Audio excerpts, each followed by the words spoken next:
Hi guys, நம்ம serial subscribers family மக்கள் and friends எல்லாருக்கும் உனக்கு ஹோஸ்ட். நம்ம வீடியோ யூடியூப்பில் இப்போ தான் ஃபஸ்ட் டைம் பார்க்குறீங்களா, மறக்காம நம்ம சேனலுக்கு சப்ஸ்கிரைப் பண்ணுங்கள், பெல் ஐக்கானை கிளிக் பண்ணுங்கள். உங்கள் சப்போர்ட் நமக்கு எப்பயுமே தேவை.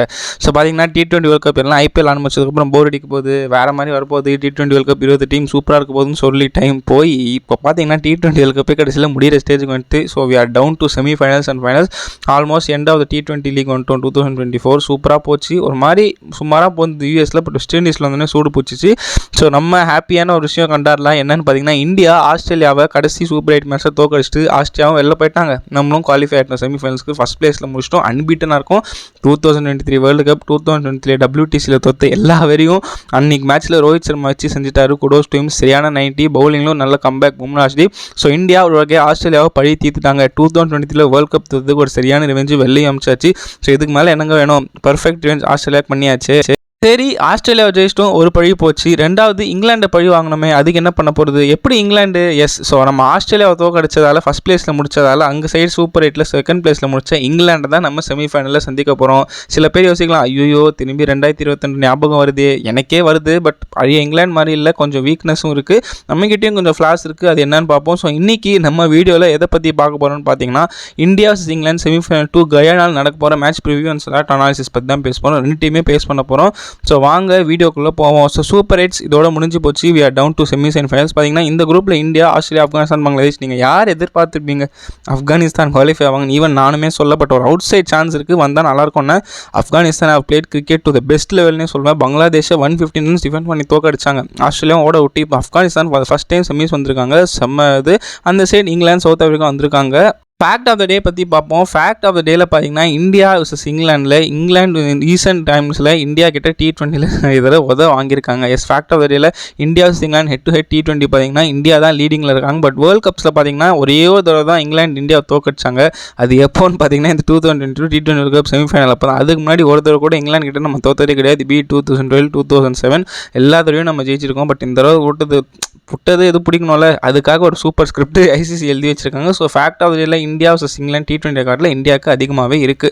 ஸோ குவிஸ் செக்ஷன் போவோம். போன தடவை கேட்ட குவிஸ் கொஸ்டின் பார்த்தீங்கன்னா, இந்தியாவுக்கு ஆஸ்திரேலியாவுக்கு அகென்ஸ்டாக ஆடும்போது வேர்ல்ட் கப் பிச்சில் ஒரே ஒரு தடவை ஒரு spinner man of the match வாங்க. அந்த ஸ்பின்னர் யாருன்னு கேட்டோம். கரெக்டான ஆன்சர் பார்த்தீங்கன்னா 2015 ஐசிசி T20 கப்பில் Ashwin man of the match வாங்க. அந்த மேட்ச் இந்தியா கன்வின்சிங்காக 87 ரன்ஸில் ஜெயிப்பாங்க. கரெக்டான ஆன்சர் யாருமே சொல்ல, யுவிஆர் வாட்ன்ற ஒருத்தர் ட்ரை பண்ணார். பட் கரெக்டான ஆன்சர் அஸ்வின் தான். இங்கிலாந்துக்கு 2007 T20 வேர்ல்ட் கப் ஸ்குவாடில் ஒரே ஒரு இந்தியன் பார்ன் பிளேயர் ரெப்ரசென்ட் பண்ணி இங்கிலாந்து நேஷனுக்கு ஆனார். அந்த பிளேயர் யார்? சிம்பிளான question. England 2007 T20 world cup ஸ்குவாடில் ஒரு இந்தியன் பார்ன் பிளேயர் இங்கிலாந்துக்கு ரெப்ரசென்ட் பண்ணி ஆனார். அவர் யார்? க்ளூ. அவர் ஐபிஎல் டீமில் இப்போ ஒரு ரிலேட்டடாக ஒரு கோச்சிங் ஸ்டாஃபில் ஒர்க் பண்ணுறாரு. ஸோ இதுதான் இன்றைக்கான கொஸ்டின். ரொம்ப ஈஸி. அந்த பிளேயர் யார்? 2007 T20 வேர்ல்ட் கப் இங்கிலாந்து டீமில் இருந்தார், ஆனால் இந்தியன் பார்ன். அவர் யாருன்னு கமெண்ட் செக்ஷனில் போடுங்க. நெக்ஸ்ட் வீடியோ ஆன்சர் சொல்கிறேன். ஸோ ஸ்டேடியம் அனாலிசிஸ் பற்றி பார்ப்போம். கயானா அதுக்கு முன்னாடி இப்போயே சொல்லிடுறேன், ஹெவி ரெயினுக்கு வாய்ப்பு இருக்குது மக்களே, இப்போயே சொல்லிட்டாங்க. ஸோ பார்த்தீங்கன்னா 85% ஆஃப் ரெயின் சான்ஸ் இருக்குது. ட்ரெயின் ஃபுல்லாக பெஞ்சுது, ரிசர்வ்டேவும் உங்களுக்கு கிடையாது. ஸோ அதனால் என்ன நடக்கும்னா, இந்தியா தான் ஹையஸ்ட்டாக முடிச்சாங்க பாயிண்ட்ஸ் டேபிளில் சூப்பர் 8ல். ஸோ அவங்க ஃபைனல்ஸ் போயிடுவாங்க. சப்போஸ் மேட்ச் இப்போ மழை பெஞ்சு மேட்ச் நடக்கலாம். பட் எதுக்கும் நம்ம ஸ்டேடியம் பற்றி பார்ப்போமே. ஆவரேஜ் ஃபஸ்ட் இன்னிங் ஸ்கோர் கயானாவில் பார்த்தீங்கன்னா 169, average second inning score 155. So almost பார்த்தீங்கன்னா உங்களுக்கு இங்கே பேட்டிங் ஃபர்ஸ்ட் சேசிங் ரெண்டுமே சூட் ஆகும். பட் டே மேட்ச்ன்றதுனால கண்டிஷன்ஸ் அப்படியே ஆப்போசிட்டாக இருக்கும் நைட்டுக்கு. ஸோ பால் அவ்வளோ ஸ்டிக்கியாக இருக்கும், ஃபாஸ்ட் சிங் ஆகுமா சீவாமா தெரியாது. பட் ஸ்பின்னர்ஸ் அண்ட் பேசஸ்க்கு ஒரு ஹெல்ப் இருக்கும், பேட்ஸ்மேன் கொஞ்சம் கஷ்டப்படுவாங்க. ஸோ இந்த ஸ்பிட்ச் பெட்டர் சேசிங் சொல்லுவேன் டே மேட்ச்சில். ஸோ இந்தியா என்ன பண்ணுறான்னு பார்ப்போம். ஏன் இந்தியா கிட்ட போனால், இந்தியா இது வரைக்கும் டாப் ஆஃப் த டேபிளில் இருக்காங்க. அன்ரிமைனாக அன்ஃபினிஷ்டாக இருக்காங்க. அவங்க பிஸ்னஸ் ஒன்று இருக்குது, ஆல்சோ அன்பீட்டனாக இருக்காங்க. ஸோ நம்ம அவங்க கிட்டேருந்து ஸ்டார்ட் பண்ணுவோம். இந்தியன் டீமோட பாசிட்டிவ்ஸ் அண்ட் நெகட்டிவ்ஸ் பார்ப்போம், என்ன பண்ணணுன்றது பார்ப்போம். பார்த்தீங்கன்னா ஆஸ்திரேலியா கிட்ட செம்ம வின்னு சொல்ல முடியாது. ஓகே 20 ரன்ல ஜெயிச்சாலும் ஒரு சாட்டிஸ்ஃபேக்ஷன் இருக்குது. பட் அங்கேயும் சம்பளம் போல பவுலிங்கில் நமக்கு ஒரு ப்ராப்ளம் அரைஸ் ஆச்சு. ஃபீல்டிங் ஒரு மாதிரி லைட்டாக ஒரு கோட் அவுட்டோம். பட் கடைசியில் அக்ஷர் பட்டேல் நல்லா பிடிச்சிட்டாங்க. பேட்டிங்கில் ஒரு சின்ன இது இருக்குது. ஸோ வாங்க இந்தியன் டீம் பற்றி டிஸ்கஸ் பண்ணுவோம். அதுக்கு முன்னாடி அவங்க பிளேயிங் லெவன் எப்படி இருக்கும்னு பார்ப்போம். இந்தியன் டீமோட பிளேயிங் லெவன் பார்த்தீங்கன்னா அதே தாங்க இருக்கும். ஜெய்ஸ்வாலும் வரப்போகிறதில்ல, சஞ்சு சாம்சனும் வரப்போகிறதில்ல, சிராஜும் வரப்போகிறதில்ல, Rohit, Kohli opening, Pant, Surya, Shivam Dube middle order, Pandya, Jadeja, Axar finishers, Bumrah, Kuldeep, Harshdeep உங்களோட பிரைமரி பவுலர். ஸோ இதுக்கு மேலே சிராஜோ, ஜெய்ஸ்வாலோ, சாம்சனோ வரமாட்டாங்க. இதுதான் பிளேயிங் லெவன் இருக்கும். இதுக்கு மேலே மாற்ற மாட்டாங்க. எல்லாருக்கும் அந்த 2022 இன்னும் கண்ணிலே உறுத்துது, எனக்கும் இருக்குது, அந்த பயம் இருக்குது. பட் அதெல்லாம் தாண்டி ஆஸ்திரேலியா ரிவெஞ்ச் அடிச்ச மாதிரி இங்கிலாந்து அடிக்கணும். அதுக்கு இந்தியா ஒரு காம்ப்ரிஹென்சிவ் பர்ஃபார்மன்ஸ் இருக்கணும். இது வரைக்கும் ஆனதெல்லாம் மறந்துடணும். இந்தியாவுக்கு ஓப்பனிங் ஒரு கேள்வியாகவே இருந்தது, என்னடா ரோஹித் கோலியும் ஃபயரே ஆமாட்டுறாங்களேன்னு. எங்கே ரோஹித் சர்மா அந்த 2019 வேர்ல்ட் கப் தோத்தர் ஞாபகம் வச்சு இந்த ஆஸ்திரேலியாவோட ஆடினாலும் தெரியல, பேத்து எடுத்துட்டானுங்க. ஸ்டார்க்கு சரி, கம்மின் சரி, ஜாம்பா சரி, ஸ்டாயினி சரி, ஏசிலோட மட்டும்தான் அவர் அடிக்கல, செம்ம ஃபார்மில் அடிச்சு கொடுத்தாரு. ஒரு 90 ரன்ஸ், ஒரு வெல் மிஸ்டு செஞ்சுரின்னு சொல்லலாம். ஸோ ரோஹித் சர்மா அந்த கான்ஃபிடன்ஸோட இங்கிலாண்டோட ஒரு குவிக் ஃபயர் நாக் ஆனோம். ஆனால் போன தவிர இவரால் தான் செமிஃபைனல் தோற்றோம். டெஸ்ட் மேட்ச் ஆட்டு போவார். பட் அதெல்லாம் மறந்துட்டு இப்போ இருக்கிற கன் ஃபார்மில் ரோஹித் சர்மா ஆடினா இந்தியாவுக்கு ஒரு ஹியூஜ் பாசிட்டிவ். பவர் பிளேயில் ஆர்ச்சரோ ரீஸ்டாப்லையோ உட்டோ டேக் டவுன் பண்ணோம். ஆனால் ரோஹித் செம்ம ஆடுறாரு. விராட் கோலி தான் இப்போ ஒரு மாதிரி என்ன சொல்கிறதுன்னு தெரியல. அவருக்கு ஓப்பனிங் செட் ஆகலை. 1 டவுன் ஆடுங்கன்னா கேட்க மாட்டாங்க. ஸோ ஓப்பனிங்லேயாவது அண்ணன் ஒரு 30-40 அச்சனா இருக்கும், 50 கூட வேணாம். பட் இது வரைக்கும் ஆடாத, செமிஃபைனல் அடிக்கணும் கோலி, பார்ப்போம் என்ன பண்ணுறாருன்னு. ஸோ இந்த சைடு பார்த்தீங்கன்னா சஞ்சு சாம்சன் வாய்ப்பில்லை. ரிஷப் பண்ட் ஆடப்போகிற. ரிஷப் பண்டோட அந்த மிடில் ஆர்டரில் அவர் ஆட போகிற பொசிஷன் தான் இதுவாக இருக்கும். ஏன்னா 1 டவுனில் பார்த்தீங்கன்னா சம்டைம்ஸ் டக்குன்னு விக்கெட் போய்டும், அவர் நின்று ஆடணும். பட் அதை அவர் ஆட மாட்டார். அவர் அக்ரெசிவாக தான் ஆட போகிறார். பட் அது கூட சொல்ல மாட்டேன்.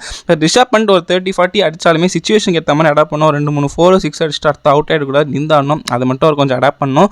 இந்த சைடு வந்தால் மும்பை பாய்ஸ் சூரியகுமார் யாதவ், சிவம் டூபே கொஞ்சமாக பேட்டில் படுது. பட் பால்ஸ் ரொம்ப கன்சியூம் பண்ணுறாரு. அவர் என்ன பண்ணுறான்னு தெரியல. பழைய டூபே இல்லை. ஸோ அவர் நீங்கள் கூட சொல்ல முடியாது. அவர் பேட்லேருந்து ரன் வந்தால் போதும். கேட்ச் ஃபீல்டிங்லாம் அவர் பவுலிங்லாம் விட்டுருங்க, பேட்டிங் மட்டும் பாருங்கள். Suryakumar Yadav is going be vital asset மக்களே. Because Adil Rashid, Moeen Ali, Liam Livingstone இவங்க கன்ஃபார்ம் போடுவாங்க மிடில் ஓவர்ஸில். ஆல்சோ ஆர்ச்சர் சூரியகுமார் யாதவ் ஒரு செம்ம பேட்டில் இருக்க போது.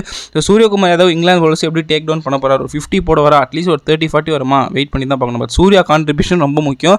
அதே மாதிரி இந்த side Hardik Pandya has been a vital cog in finishing சொல்லலாம். இந்தியாவுக்கு மேட்ச் ஆன் மேட்ச் உங்களுக்கு 30-40 அடிச்சு கொடுக்குறாரு. அது இல்லைனா இந்தியாவுக்கு ஒரு பவர் பிளே கொஞ்சம் ஸ்டார்ட் டெத்தில் வரவே வராது. பாண்டியாவில் மட்டுமே தான் வருது. அதை தாண்டி ரவீந்திர ஜடேஜா ஒரு பியூர் ஃப்ளாப்னு சொல்ல மாட்டேன். பட் அண்டர் பர்ஃபார்மிங் தான் சொல்வேன். பவுலிங்லையும் பார்த்தீங்கன்னா அந்தளவுக்கு விக்கெட் எடுக்கல, பேட்டிங்லையும் கான்ட்ரிபியூஷன் இல்லை. ஸோ ஜடேஜா செமிஃபைனலாக வருவார். ஸோ அந்த ஜடேஜாவை பார்க்கணும். இது வரைக்கும் ஃபார்மில் இல்லை, இப்போ ஃபார்முக்கு வரணும். அக்ஷர் பட்டேல் சூப்பருங்க, 3 ஓவர் 4 ஓவர் கொடுத்தா 20-25 ரன் கொடுத்து ஒரு விக்கெட் எடுப்பார். பேட்டிங் தேவையாக 10 அடிச்சு கொடுத்துவார். பாண்டியாவோட பவுலிங் தான் இப்போ 2-3 மேட்சாக குறையா இருக்குது. அதை ஒரு சரி பண்ணணும். Pandya with bat and ball ரொம்ப முக்கியம். அக்ஷர் பட்டேல் டைட்டாக போடணும். இங்கிலாந்து மிடில் ஆர்டர் என்ன பண்ணான்னு பார்ப்போம். ஸோ இந்த சைட் பவுலர்ஸ் பக்கம் வந்தீங்கன்னா சிராஜ் திருப்பி ஆட போகிறது இல்லை. பும்ரா, அஷ்தீப் தான் ஆட போகிறாங்க. T20 வேர்ல்டு பும்ரா இல்லை செமிஃபைனலில். அஷ்தீப் போட்ட 2 ஓவர்லேயே அவரை கட்டி விட்டாங்க. ஸோ இங்கிலாந்து நோ லாஸில் அடிச்சு முடிச்சாங்க. அந்த வெறி இன்னுமே அஷ்தீப்புக்கு இருக்கும். பும்ரா இன்னும் எக்ஸ்ட்ரா மடங்கு வெறியில் இருப்பார். பிகாஸ் செமிஃபைனல்ஸ் போனால் அடுத்த ஸ்டாப் ஃபைனல். ஸோ உங்களுக்கு ஜெயிச்சே ஆகணும். ஸோ இந்தியன் பவுலர்ஸோட அந்த 8 ஓவர் தான் டிசைட் பண்ண போது. ஃபில் சால்ட், ஜாஸ் பட்லர், பேரி புரூக், ஜானி பேஸ்டோ, மொயின் அலி இவங்களெல்லாம் எப்படி டேக் டவுன் பண்ணுற போகிறாங்க. யார்கர் போட்டு பும்ரா மாஸ் காட்டுவாரா. அந்த எக்கனாமிக்கல் பும்ரா பார்க்க முடியும்னாலும் ஒரு 30 ரன்ஸ் கீழே இருக்கிற பும்ரா பார்க்கணும். பிகாஸ் ஆஸ்திரேலியாவோட 28 ரன் போனால் அதெல்லாம் விட்டுருங்க. அஷ்தீப் சிங்கோட 4 ஓவர் ரொம்ப முக்கியங்க. In front 2 டெத்தில் 2. ஏன்னா பும்ரா சூப்பராக போட்டுருவார். அஷ்தீப்போட 4 ஓவர் தான் முக்கியம். எனக்கு தெரிஞ்சு என்ன பண்ண போகிறாங்கன்னு தெரியல. Last but not least spinners Chahal ரொம்ப பாவங்க. இது வரைக்கும் வேர்ல்ட் கப் 2வது வேர்ல்ட் கப் வராரு. ஆனால் பாவம் டீம்லேயே இருக்கார், ஒரு மேட்சும் ஆடல எல்லா நேரம். Kuldeep Yadav has been the man on ஃபார்முங்க. மேட்ச் ஆன் மேட்ச் 2-3 விக்கெட் எடுக்கிறாரு. ஸோ இந்த இங்கிலாந்து லைனை போட அவர் எப்படி இது பண்ண போகிறார். Livingstone, Harry Brook, Moeen Ali, Bairstow இவங்கெல்லாம் எப்படி சமாளிக்க போகிறார். குல்தீப்போட 4 ஓவர், அஷ்தீப்போட 4 ஓவர் தாங்க மேட்ச்சுக்கு ரொம்ப முக்கியம். பும்ரா போட்டுருவார். இந்த 4 ஓவர் 8 ஓவரில் தான் டிசைட் ஆகும். ஸோ அவ்வளோதான் மக்களே, இந்தியா பற்றி பேசியாச்சு. நெக்ஸ்ட்டு ஆப்போனன்ட் இங்கிலாந்து பற்றி பேசுவோம். லாஸ்ட் வேர்ல்ட் கப் சாம்பியன்ஸ் திரும்பி ஃபைனலுக்கு இட போடுறாங்க. வந்துருவாங்களோன்னு ஒரு பயம் இருக்குது. பட் நம்ம வரணும், ரிவெஞ்ச் எடுக்கணும், எல்லா வேலையும் இருக்குது நமக்கு. ஸோ இங்கிலாந்து அதே தான் பார்ப்பாங்க. இந்தியா தானே நம்ம அடிச்சுட்டு வந்தோம், திருப்பி அடிக்க போகிறோன்ற கான்ஃபிடன்ஸ் அவங்களுக்கும் இருக்கும். ஸோ அது ஒரு ஈக்குவல் மென்டல் மேட்சப் இருக்கும். ஸோ இங்கிலாந்து ஃபேவரட்ஸாக வராங்க. ஆஸ்திரேலியா கிட்ட தோற்று ஆல்மோஸ்ட் டோர்னமெண்ட்டு வெளில போகிற ஸ்டேஜில் கடைசியில் நமீபியா ஜெயிச்சுட்டு இங்கே பார்த்தீங்கன்னா சூப்பர் 8ல் வேற லெவலில் ஆடி செமிஃபைனலுக்கும் வந்துட்டாங்க. ஒரு செம்ம கம்பேக் இங்கிலாந்து கிட்ட.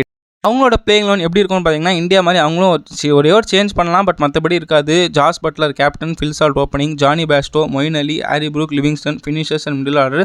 சாம் கரனா, மார்க் உட்டான்றது மட்டும் அவங்க டிசைட் பண்ணோம். ஈவன் வில் ஜாக்ஸ் கூட நான் ஒரு எக்ஸ்டென்ட்டுக்கு சொல்வேன். ஸோ அந்த 3 பேரில் யாராவது ஒருத்தர் ஆடணும். மற்றபடி கிறிஸ் ஜார்டன், ஜோஃப்ரா ஆர்ச்சர், அதில் ரஷீத், ரீஸ்டாப்லி உங்கள் 4 பவுலர். எக்ஸ்ட்ரா பேட்ஸ்மேன் வேணும்னா உங்களுக்கு வில் ஜாக்ஸ் ஆடலாம். எக்ஸ்ட்ரா பவுலர் பேட்ஸ்மேன் வேணும்னா சாம் கரன், இல்லை பியூர் பவுலர் வேணும்னா மார்க் உட். அவங்க யார் எடுக்க போகிறாங்க தெரியல, அது ஒரு கேள்விக்குறி இருக்குது. ஸோ மற்றபடி இங்கிலாந்து பார்த்தீங்கன்னா பேட்டிங் ஹெவி, பவுலிங் கொஞ்சம் இதுவாக தான் இருக்கும். பிகாஸ் ஜாஸ் பட்லர் இது வரைக்கும் டோர்னமெண்ட்டில் சாங்கே வரல, ஃபயர் ஆகல. பட் USA மேட்ச்சில் ஒரு வேர் லெவல் 80 அடிச்சு ஃபார்முக்கு வந்தார். ஸோ ரோஹித் சர்மா, ஸோ 2 கேப்டனுமே ஃபார்ம் அவுட்டில் இருந்து இப்போ கடைசி மேட்ச்சில் ஃபார்முக்கு வந்திருக்காங்க. ஸோ அது ஒரு பாசிட்டிவ். ஆனால் ஸோ ஃபில் சால்ட், பட்டா பாகம், பாட்டி லேகம் இவர் பும்ரா, அஷ்தீப் எப்படி டேக் டவுன் பண்ண போகிறன்றதுதான் மேட்ச். ஏன்னா அவுட் ஆகிட்டான்னா இங்கிலாந்து ப்ரெஷரில் மாட்டிப்பாங்க. பட்லர், ஃபில் சால்ட் கொடுக்குற ஸ்டார்ட்டில் தான் இங்கிலாண்டோட கான்ஃபிடன்ஸே இருக்கும். 2 பேரும் பவர் பிளே அவுட் ஆகிட்டாங்கன்னா இங்கிலாந்து சத்தியமாக மாட்டிப்பாங்க. எழுதி தரேன், 2 பேரும் பவர் பிளேக்குள்ளே அவுட் ஆகிட்டா இங்கிலாந்து மாட்டிப்பாங்க. அட்லீஸ்ட் ஒருத்தர் இருந்தால் ஓகே, 2 பேரும் பவர் பிளே தான்ட்டா செம்ம டேஞ்சர். ஸோ இங்கிலாண்டோட ஓப்பனர்ஸ் பொறுத்து தான் அவங்களோட ரிசல்ட் எனக்கு தெரிஞ்சு. மிடில் ஆர்டரில் பார்த்தீங்கன்னா ஜானி பேஸ்டோ, வில் ஜாக்ஸ் ஆட மாட்டார், இவங்க ஆட வைக்க மாட்டாங்க. Harry Brook, Liam Livingstone. So இவங்க 3 பேரும் ரொம்ப முக்கியம். Because Jonny Bairstow and Harry ப்ரூக்கோட ஃபார்ம் இப்போ ரீசெண்டாக நல்லா ஆடிட்டு வராங்க. எஸ்பெஷலி ஹாரி ப்ரூக் நல்லா ஆடிட்டு வராரு. ஸோ ஃபினிஷராக நல்லா எவால்வ் வரார். ஜானி பேஸ்டோ 1 டவுனில் ஒரு மாதிரி 50-50 ரொம்ப பால் தின்றாரு, ரன் வருது, டக்குன்னு அவுட் ஆயிடுறாரு. ஸோ ஜானி பேஸ்டோ இந்தியா ஒரு கீ மேட்ச் அப். அவர் என்ன பண்ண போகிறான்னு பார்ப்போம். ஹாரி ப்ரூக் அந்த அதர் சைட் ஃபினிஷிங்கில் எப்படி கான்ட்ரிபியூட் பண்ண போகிறாரு, பும்ரா, ஹர்ஷதீப் பாண்டியாவை டேக் டவுன் பண்ணுவாரா. அந்த ஹாரி ப்ரூக் அண்ட் பேட்ஸ்டோ 20-30 அடிச்சாலும் இங்கிலாந்துக்கு நல்லாயிருக்கும். ஏன்னா வில் ஜாக்ஸ் ஆட போகிறது இல்லை. பின்னாடி பார்த்தீங்கன்னா உங்களுக்கு மொயின் அலி, லியாம் லிவிங்ஸ்டன் இருக்குது பேட்டிங் டெப்த். ஸோ இங்கிலாந்துக்கு பேட்டிங்கில் மிடில் ஆர்டர் தான் ஃபயர் ஆகலை. ப்ரூக் நல்லா ஆடுறாரு, பட் கரண்ட் சுச்சுவேஷனில் ஆடுவாரா கேள்விக்குறி தான். மொயின் அலியோட இது ரொம்ப முக்கியங்க. ஏன்னா அவர் 2-3 ஓவர் போட்டாலுமே எஃபெக்டிவாக இருக்க போது. அதே மாதிரி பேட்டிங்கில் அவர் எந்த பொசிஷன் வரான்னு தெரியாது. மேட்ச்சுக்கு மேட்ச் இங்கிலாந்து மாற்றி விடுவாங்க. ஸோ அவர் என்ன பண்ண போகிறாங்க தெரியல. But Moeen Ali is going to be X factor நான் சொல்வேன். பிகாஸ் இந்தியன் டீமில் 2 லெஃப்ட் ஹேண்டர்ஸ் இருக்காங்க. அண்ட் ஸோ பவுலிங் கன்ஃபார்ம் தருவாங்க. பேட்டிங் என்ன பண்ணுறான்னு பார்ப்போம். லியாம் லிவிங்ஸ்டன் ரொம்ப டெட்லி பிளேயருங்க. இந்த மாதிரி கண்டிஷனில் மாட்டிக்கிச்சுன்னா கைட்டி கொடுத்தோட நீங்கள் இந்த மேட்ச்லேயே பார்த்துருப்பீங்க. சவுத் ஆஃப்ரிக்கா மேட்ச்லேயே ஆல்மோஸ்ட் ஜெயிச்சு கொடுக்க வேண்டிய மேட்ச்சை கிட்ட எடுத்துனாலும். ஸோ அவர் ஒரு டெட்லி பிளேயர். அவரை பும்ரா, ஹர்ஷதீப் எப்படி டேக்கிள் பண்ண போகிறாங்க பார்ப்போம். ஸோ லிவிங்ஸ்டன் அண்ட் மொயின் அலி டேஞ்சரஸாக இருப்பாங்கன்னு நினைக்கிறேன். பவுலிங் சைடு பார்த்தீங்கன்னா ஒரே ஒரு கேள்வி இருக்குது. கிறிஸ் ஜார்டன் பக்கம் நான் குறைய சொல்ல மாட்டேன். ஏன்னா எனக்கு நல்லாவே தெரியும் ஐபிஎல்ல ஒரு அடி வாங்கக்கூடிய பிளேயர். பட் இன்டர்நேஷனல் வந்துட்டு அவர் வேறு மாதிரி போட்டுருவார். இப்போ ஹேட்ரிக் வேறு எடுத்தார். ஸோ கான்ஃபிடன்ஸில் இருப்பார். லாஸ்ட் வேர்ல்ட் கப் செமிஃபைனலுமே ஒரு சூப்பராக டெத் ஓவர்ஸில் போட்டார். பாண்டியாக்கும் சரி, கோலிக்கும் சரி, அக்சர் சரி. So Jordan will be nice. இது சாம் கரனா மார்க் உட்டான்னு கேட்டிங்கன்னா எனக்கு ஒரு கேள்விக்குறி இருக்குங்க. பிகாஸ் சாம் கரன்லாம் இப்போ நம்ம ஐபிஎல் ஆடிட்டு வரதுனால நம்ம பேட்ஸ்மேன் எல்லாருமே இந்தியன் பேட்ஸ்மேன் ஈஸியாக அட்வான்டேஜ் எடுத்துப்பாங்க சாம் கரன். ஸோ இங்கிலாந்து அப்படி யோசிப்பாங்களா, இல்லை எனக்கு சாம் கரன் மாதிரி லெஃப்ட் ஹேண்டர் மிடில் ஆர்டரில் வேணும், பவுலிங்கும் தேவைப்படணும் அப்படி ஆடினா எதுவும் சொல்ல முடியாது. பட் சாம் கரனோட பிளேஸ் கொஞ்சம் கஷ்டத்தில் தான் இருக்குது. ஏன்னா மார்க்வுட், வில் ஜாக்ஸ் யாரோனா வரலாம். அது என்ன நடக்க போகுதுன்னு பார்ப்போம். பவுலிங் பற்றி பார்த்தீங்கன்னா ரீஸ்டாப்லி செம்ம ஃபார்மில் இருக்கார். மேட்ச் ஆன் மேட்ச் உங்களுக்கு பார்த்தீங்கன்னா 30 ரன் கீழே தான் தராரு. கேட்லெஸ்ஸாக போனாலும் நல்லா போட்டுறாரு. ஒரு விக்கெட் எடுக்கிறாரு. ஸோ அவரோட ஓப்பனிங் ஸ்பெல் ரோஹித் சர்மா, கோலி, பண்ட் 3 பேருக்குமே இதுவாக இருக்கும், கஷ்டமாக இருக்கும். இன்ஃபார்ம் பவர் பிளேயில் 3 ஓவர் போட்டுருவார். ஸோ அவர் எப்படி இந்தியா டேக்கிள் பண்ண போகிறாங்க பார்ப்போம். ஆர்ச்சரோட 4 ஓவர் தாங்க டிசைட் பண்ண போகுது. பிகாஸ் உங்களுக்கு மார்க்வுட்டா சாம் கர்னா எனக்கு தெரில. பட்டிங்களா ஜார்டனும் அடி வாங்கலாம், நல்லாவும் பண்ணலாம். பட் ஆர்ச்சரோட 4 ஓவர் தான் ரொம்ப முக்கியம். இந்தியன் ஆர்ச்சர்ஸ் ஆடிட்டாங்கன்னா கொஞ்சம் ஃப்ரீயாக இருப்பாங்க. பிகாஸ் டெத்தில் 2, பவர் பிளே 2 போடுவார். ஸோ இவங்க 8 ஓவர் மேட்சை டிசைட் பண்ணுவாங்க. பவர் பிளேயோட 4 ஓவர், 3 ஓவர் அண்ட் ஃப்ரண்ட் ஆர்ச்சரோட 4 ஓவர். ஸோ மற்றபடி இங்கிலாந்து போலிங் லைட்டாக வீக்காக இருக்குன்னு தான் நான் சொல்லுவேன். Last but not the least x ஃபேக்டரான பிளேயர் இங்கிலாந்துக்கு பார்த்தீங்கன்னா இவங்க ரீஸ்டாப்லி, ஆர்ச்சரோட அதில் ரஷீத் தான் சொல்லுவேன். பிகாஸ் இந்தியா கூட எப்போ வந்தாலுமே சூப்பராக போட்டுருவார். எஸ்பெஷலி கோலி விக்கெட் சொல்லி எடுப்பார் இவர்.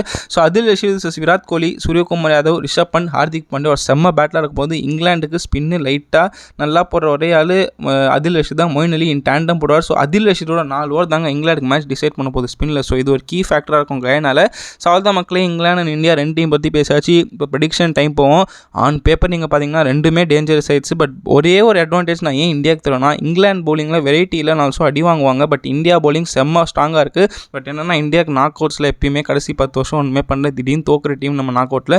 ஸோ என்னோட ப்ரெடிக்ஷன் இந்தியா 51, இங்கிலாந்து 49 ஒரு க்ளோஸ் மேட்சாக இருக்கும்னு எதிர்பார்க்குறேன். உங்களோட ப்ரெடிக்ஷன் கமெண்ட் செக்ஷனில் சொல்லுங்கள்.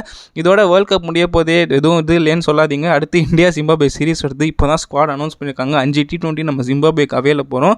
எல்லாமே பார்த்தீங்கன்னா பி டீம் தான் ஆட போகிறோம். வேர்ல்ட் கப் ஆன பிளேயர்ஸ் யாரும் ஆட மாட்டாங்க. ஸோ நம்ம அதை பற்றி தனியாக ஒரு வீடியோவில் பேசுவோம். என்னென்னா இந்தியா வர்சஸ் ஜிம்பாப்வே ஷெட்யூல், அது 5 T20 ஷெட்யூல் பற்றி பேசுவோம். இந்தியா ஸ்குவாடு பற்றி பேசுவோம். அது தனி வீடியோ வரும் வேர்ல்ட் கப் முடிஞ்ச கையோட. ஸோ அதுக்கு ரெடியாக இருங்க. ஸோ அவ்வளோதான் மக்களே, இந்த வீடியோட எண்டு பாட்டுக்கு வந்துட்டோம். ஸோ பார்த்தீங்கன்னா இந்தியா வர்சஸ் இங்கிலாந்து வேறு மாதிரி செமிஃபைனலாக வரப்போது. இந்தியா 2022 தோத்ததுக்கு ரிவெஞ்ச் எடுப்பாங்களா, எடுத்துகிட்டு ஃபைனல் போய் மாஸ் காட்ட போகிறாங்களா, இல்லை இங்கிலாந்து திருப்பி நாங்கள் தான் வேர்ல்ட் கப்னாலே நாங்கள் தான் ப்ரூவ் பண்ணி இந்தியாவை திருப்பி தோக்கடிக்க போகிறாங்களா, என்ன நடக்க போகுதுன்னு வெயிட் பண்ணி பார்ப்போம். மேட்சை இன்ட்ரெஸ்டிங்காக பாருங்கள். அடுத்த ஃபைனல் வீடியோவில்